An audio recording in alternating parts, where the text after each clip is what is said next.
محمد هاني راجل خلاص قرب يعتزل، وبرضه مازال عنده نفس طريقة الأداء. معرفش هل أنت يا ابني جاي لك حاجة مثلا بره يعني يشبعوا بيك؟ يعني أنت لو عايز تمشي يا حبيبي امشي يعني، بس أنت مش مجبرين إن احنا نستحملك في بطولة أفريقيا عشان خاطر ما عندناش حد تاني في بطولة أفريقيا متأيد.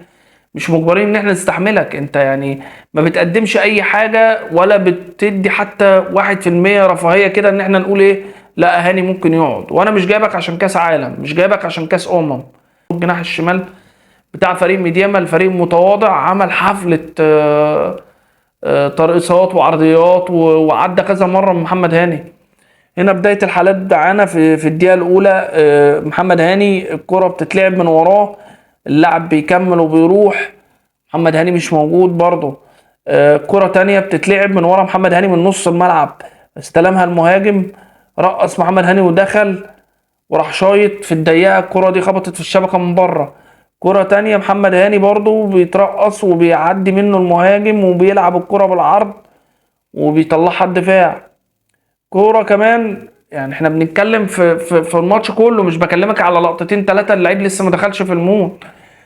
خلاص دخلنا في الشوط التاني، برضو الكرة بتتلعب للجناح، بدل ما رقص لبره اللي هي المشكله الازليه اللي عند هاني، رقص كمان لجوه، فبرضه اصبحت عنده بدل المشكله مشكلتين، بيترقص بره وبيترقص جوه. طب انت نافع في ايه يا ابني؟ انت مش نافع في اي حاجه. اللعيب عدى رقص وراح شايط الكوره، مصطفى شوبير شالها. كرة تانية برضو المهاجم راح وهو واني وراح مرقص هاني لجوه، وراح لاعب الكوره بالعرض اتقطعت. الكرة هنا جاية عالية بالطب قدام محمد هاني، انا عايز اوريكم هو بيدافع ازاي. الكرة طبت لسه منزلتش على الارض، هتطب نزلت، محمد هاني راح مدي اللاعب اللي قدامه، المهاجم اللي قدامه، اداله زقة كده في ظهره عشان خاطر يقدر يستلم الكرة. انت مش قادر تطلع، انت ما عندكش القوة والشراسة، مش قادر تطلع تضغط على المهاجم وتاخد منه الكرة، تعافر معاه. مش لازم تاخد الكرة تضايقه، ما تخلوش يستلم الكرة ولا يلعبها بأريحية. الكرة هنا كانت هجمة لفريق ميدياما، قطعت لمحمد هاني، بدل ما يطلع بيها صح راح لعبها لفريق ميدياما تاني، راحوا عليه بهجمة. كرة اتلعبت من وراه. بصوا هنا الجناح بيعمل ايه، ولا الباك الشمال بيعمل ايه في محمد هاني؟ عمل ان هو هيرفع، محمد هاني نط، اطلع انت بالسلامة انت حبيبي، راح راجع وراح عامل الكرة بالعرض. الكرة دي عدت وكانت خطرة جدا على النادي الاهلي.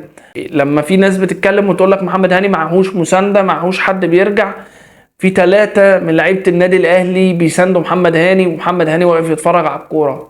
الكرة دي اتلعبت بالعرض، اللعيب حطها شالها مصطفى شوبير، رجعت راح حاططها تاني خبطت في العارضة.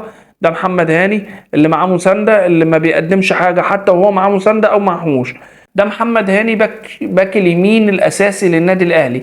لو ده الباك اليمين الاساسي بتاع النادي الاهلي فعليه العوض ومنه العوض. ان المفروض اداره النادي الاهلي بعد الموسم ده اللي هو المفروض يكون اخر موسم لمحمد هاني، مفيش حاجه اسمها جدد له، مفيش حاجه اسمها ناشئ النادي الاهلي. ما كانش الباك يبقى باك على الحق، ما يستحقش الوجود في النادي الاهلي.